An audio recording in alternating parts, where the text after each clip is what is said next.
used Joe's concepts as inspiration for final designs, and I think those designs underwent a lot of changes. Originally, it was like one guy named Big Bull, and then we changed him to Claw, then we gave him a robot mechanic claw arm that turns into a gun. It was ridiculous. Like, we didn't really know what we wanted with the character because we didn't put as much energy into them. They're like disposable bad guys.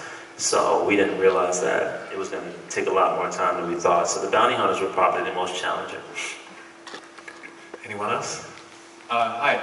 So I just have a question about the general world the series takes place in, and obviously without spoilers giving too much away. I'm just curious about how towards Sam and the other robot character, I'm sorry, her name escapes me for the moment, like, what, to what degree is there sort of prejudice against them, against AI, or is it taken for fact that they're just as intelligent as humans? How much of a theme will that be, if you can say anything? That's a really good question. There's a lot of those themes come into play. I mean, there's a point in the storyline where there was this really bad war back when magic was commonplace between robots and humans, and there was this sort of Cold War where these kingdoms were stockpiling these giant war golems, and they were kind of like kidnapping magic practitioners and lacing these war golems with magic to make them more powerful. But the byproduct was that the robots became sentient. They became really, really smart.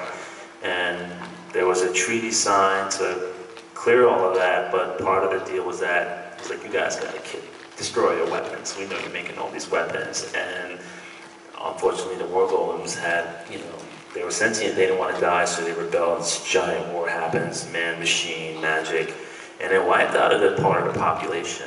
And there's this been giant apprehension towards robots in general over the years, and this affluent kingdom has made a fortune manufacturing robots to kind of plug in parts of the population that have been wiped out to kind of help humanity along.